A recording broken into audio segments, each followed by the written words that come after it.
Hey guys, my name's Mick. This is my first video and I decided to start this channel because I love reading and I wanted to get back into it a little bit more. So I also realized that not many people have that much time to read, with work and taking care of kids and all that sort of stuff. So I just thought that I would start a channel of reading. So the very first book that I've decided to read on this channel is called Everyone in My Family Has Killed Someone by Benjamin Stevenson. I'll read the blurb first and you can gauge whether you'd like it or not. So this is the blurb. I was dreading the Cunningham family reunion even before the first murder. Before the storm stranded us at the mountain resort, snow and bodies piling up. The thing is, us Cunninghams don't really get along. We've only got one thing in common: we've all killed someone. My brother, my stepsister, my wife, my father, my mother, my sister-in-law, former sister-in-law, my uncle, my stepfather, my aunt, me. I bought this book because I thought it intrigued me. I like crime. I'm like every other girl ever. I'm obsessed with true crime. I know this is not going to be true crime, obviously, but it seems interesting. So if you're interested, please stick around. I will be doing like a chapter per video, so it will take a little while. I'll try and upload one every day or every other day, but I thought it'd just be something, you can sit around with background noise, you can really invest and just turn off, kind of like an audio book but on. Me, my brother had just pulled into my driveway. When I walked outside, the first thing I noticed was that Michael's left headlight was out. The second was the blood. The moon had gone, the sun yet to rise, but even in the dark I knew exactly what the dark spots were, flecked on the shattered headlight and smeared alongside a hefty dent in the wheel arch. I'm not normally a night owl, but Michael had called me half an hour before. It was one of those phone calls that, as you blearily read the time, you know is not to tell you about the winning the lottery. I have a few friends who occasionally call me from their Uber home with a rotating tale of a good night. Michael is not one of them. That's a lie, actually. I wouldn't be friends with people who called after midnight. I need to see you now. He was breathing heavily. No call ID from a payphone or a bar. I spent the next half an hour shivering, even in a heavy jacket, wiping circles in the condensation on my front window to better see his approach. I'd given up sentry duty and retired to the couch when his headlight flicked on the back of my eyelids. I heard a growl as he brought the car to a stop, then killed the engine but not the electrics. I opened my eyes, savored the ceiling for a moment, as if I knew that once I stood up, my life would change, and I went outside. Michael was sitting in the car, head on the wheel. I cut the lonely spotlight in half as I walked in front of the bonnet to knock on the driver's window. Michael got out of the car. His face was ash grey. "You're lucky," I said, nodding to his busted headlight. "Ruse will mess you up." "I hit someone." "Uh-huh." I was half asleep, so only barely registered he'd said someone and not something. I didn't know what people said in these situations, so I thought agreeing with him was probably a good idea. "A guy. I hit him. He's in the back." I was awake now. "In the back?" "What the hell do you mean in the back?" I said. "He's dead." "Is he in the back seat or the boot?" "Why does it matter?" "Have you been drinking?" "Not much," he hesitated. "Maybe, a bit." "Back seat?" I took a step and reached out for the door, but Michael put an arm out. I stopped moving and said, "We need to take him to the hospital." "He's dead." "I can't believe we're arguing about this." I ran a hand through my hair. "Michael, come on, you're sure?" "No hospital. His neck turned like a pipe. Half his skull is inside out." "I'd rather hear it from a doctor. We can call Soph." "Lucy will know." Michael cut me off. His mention of her name, said so desperately, made the subtext clear. "Lucy will leave me." "It'll be all right." "I've been drinking." "Just a bit," I reminded him. "Yeah," the pause lingered. "Just a bit." "I'm sure the police will I started, but we both knew the name Cunningham said aloud in a police station practically shook the walls with the spirits it summoned. The last time either of us had been in a room full of cops was at the funeral, among a sea of blue uniforms. I'd been tall enough to coil myself around my mother's forearm, but young enough to stay glued there all day. I briefly imagined what Audrey would think of us now, huddled in the freezing morning, arguing over someone's life, but pushed the thought away. "He's not dead because I hit him." Someone shot him, then I hit him. Uh-huh, I tried to sound like I believed him. But there's a reason my dramatic resume consisted mostly of non-speaking roles in school plays, farm animals, murder victims, shrubbery. I went for the door handle again, but Michael kept it blocked. I just grabbed him. I thought, I don't know, it was better than leaving him in the street. And then I couldn't think of what to do next, and I wound up here. I didn't say anything, just nodded. Family is gravity. Michael rubbed his hands across his mouth and spoke through them. The steering wheel had left a small red dent on his forehead. It's not going to matter where we take him, he said at last. Okay. We should bury him. Okay. Stop saying that. All right. I mean, stop agreeing with me. We should take him to the hospital then. Are you on my side or not? Michael glanced toward the back seat, got back in the car and turned the engine on. I'll fix things. Get in. I already knew I'd get in the car. I don't really know why. Part of me figured that if I was in the car, I could talk some sense into him, I guess. But all I really knew was that my older brother was standing in front of me, telling me it would be all right, and it doesn't matter how old you get, 5 or 35. If your older brother tells you he's going to fix things, you believe him. Gravity. Just quickly, I'm actually 38 in this bit, 41 when we catch up to the present day, but I thought if I shaved a couple of years off, it might help my publisher pitch this to a big-name actor. I got in. There was a Nike sports bag, unzipped in the footwell of the passenger seat. It was stuffed with cash, not tied together with neat little elastic bands or paper belts like in the movies, but jumbled up, vomiting onto the floor.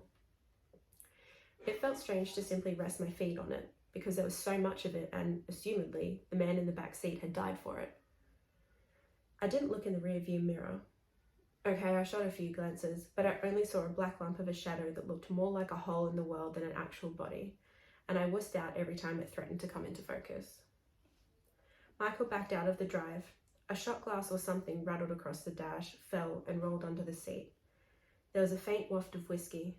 For once, I was glad my brother was into hotboxing, because the weed smoking lingered in the upholstery, masked the smell of death.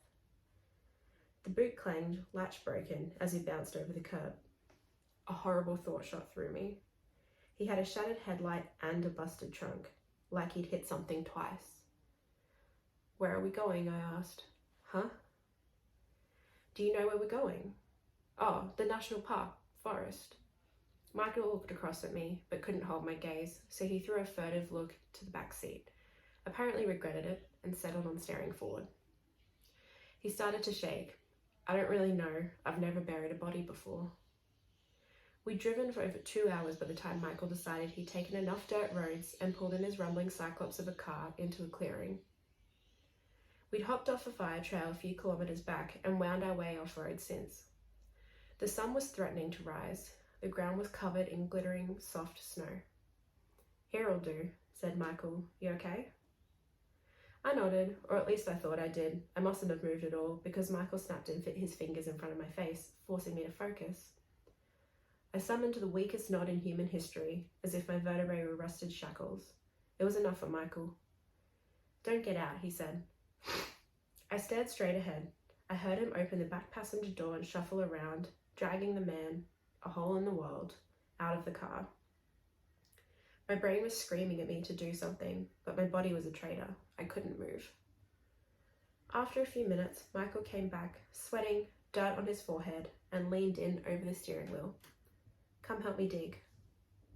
My limbs unlocked at his bidding. I expected the ground to be cold, to hear the crunch of morning ice, but my foot instead went straight through the white cover up to my ankle. I looked closely. The ground wasn't snow-coated. It was blanketed in spider webs. The webs were strung between high, stiff grass, maybe a foot off the ground, crossing each other in such thickness and with such pure white it looked solid. What I had thought was glittering ice was the twinkle of fine threads in the light. Michael's footsteps had punched through the net like holes in powder. The webs covered the entire clearing. It was majestic, serene. I tried to ignore the lumpy shape in the middle of the webbed clearing, where Michael's footprints ended. I followed Michael, and it was like wading through the levitating fog. He led me down from the body, presumably so I wouldn't have a breakdown. Michael had a small trowel, but he made me use my hands. I don't know why I agreed to dig. The whole drive, I thought that Michael's fear, that small dose of shakes he'd shown when we'd left, would settle in. There was supposed to be a moment when he would realise that he was up to his neck and turn the car around. But instead, he went the other way. Driving out of the city into the dawn, he became calmer, stoic. Michael had laid an old towel over most of the body, but I could see a white elbow sticking out like a fallen branch above the webs. "Don't look," Michael would say whenever I glanced over.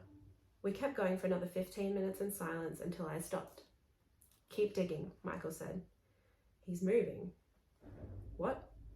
"He's moving, look. Wait." Sure enough, the web surface was twitching, more significant than wind through the clearing. The impression had changed from solid snow to a rippling white ocean. I could almost feel it through the threads, like I was the spider that spun it, the central nerve. Michael stopped digging and looked up. "Go back to the car." "No," I said. Michael walked over and peeled off the towel. I followed and saw the body in full for the first time. There was a dark glistening stain above one hip. "Someone shot him, then I hit him," Michael had said. I wasn't sure. I'd only seen gunshots in the movies. The man's neck had a lump in it, as if he'd swallowed a golf ball. He was wearing a black balaclava, but it wasn't quite the right shape. The fabric was bulbous in the wrong places. When I was a kid, a bully at my school used to put 2 cricket balls in a sock and swing it at me. That's what the balaclava looked like. I got the feeling the fabric was the only thing that was holding his head together. It had 3 holes, 2 for the eyes, which were closed, and 1 for the mouth. There were small red bubbles pooled on his lips, pulsing. The froth of bubbles was growing, spilling onto his chin. I couldn't see any of his features, but I could tell from his mottled, sun-damaged arms and the engorged veins across the backs of his hands that he was at least 20 years older than Michael. I knelt, interlocked my hands, and gave a couple of rudimentary compressions. The man's chest caved in a way I knew it shouldn't, right down the sternum, and for a moment all I could think of was that his chest was like the bag of money, unzipped down the middle. "You're hurting him," Michael said, putting his hand under my arm and pulling me up, before guiding me away. "We have to take him to the hospital." I made one last pleading stand. "He won't make it." "He might." "He won't." "We have to try." "I can't go to the hospital." "Lucy will understand." "No." "You must have sobered up by now." "Maybe." "You didn't kill him. You said he was shot. Is the money his?" Michael grunted. "He clearly stole it. This makes sense. You'll be okay." "It's 260 grand. Rita, you and I already know it's actually 267 grand, but it still struck me that while he hadn't had time to call an ambulance, he had time to roughly count the cash. Otherwise, he'd have said 52. He'd have said 250, a round figure, if he was guessing. He'd also said it like an appeal. I couldn't tell from his tone if he was offering me any, or if he was just stating a fact that he thought was important to the decision. "Listen, it's our money," he started to beg. So he was offering. "We can't just leave him here like this." And then, as firmly as I'd ever spoken to him in my life, "I won't." Michael thought for a minute, nodded. "I'll go check on him," he said. He walked over and crouched by the body. He was there a couple of minutes. I was glad I'd come, but I still believed it was a good thing to do. An older brother doesn't listen too easily to his younger brother, but he needed me there. And I'd made it okay. The man had been alive the whole time, and we'd get him to the hospital. I couldn't see much, Michael being tall, but I could see his squatted back and his arms stretched out towards the man's head because he knew to cradle the neck in case of a spinal injury. Michael's thin shoulders moved up and down. CPR, kick-starting the man like a lawnmower. I could see the man's legs. I noticed one of his shoes was missing. Michael had been there a long time now. Something was wrong. Michael stood and walked back over to me. "We can bury him now." That wasn't what he was supposed to say, no. That was all wrong. I stumbled back and thumped onto my ass. Sticky threads snaked my arms. What happened? He just stopped breathing. He just stopped breathing? Yeah, he just stopped. He's dead? Yes. You're sure? Yes. How? He just stopped breathing. Go wait in the car. Thanks for sticking around with that chapter with me, guys. I'm a bit confused about this book, actually. I think the author is trying to make it seem like he's writing this in first person. I don't think it's a true story, obviously, but it's pretty cool. It seems like each chapter is from the perspective of the author, but about different people in his family. So chapter 1 was about the brother, chapter 2 appears to be about the stepsister. But yeah, I think it'll be good. I do apologize that I messed up a couple of times. I'm a bit sick at the moment. It's not COVID, thankfully, but yeah, so I do apologize. Thank you for sticking around if you have. If you have any requests of other books that you'd like me to read, chuck it down in the comments. I do like true crime, but I will read anything, obviously. I'm a little bookworm. But yeah, so was there anything else that I needed to say? Oh yeah, if anyone is actually watching this, it would be good if you could let me know what kind of format you would like. Like, would you rather I did each chapter until the book was finished consecutively, or do maybe one chapter on this, one chapter on another book, and have the videos staggered? I think it would make more sense to finish one book at a time, but that's probably just my brain doing its thing. But yeah, whatever you guys would like, let me know. Thanks.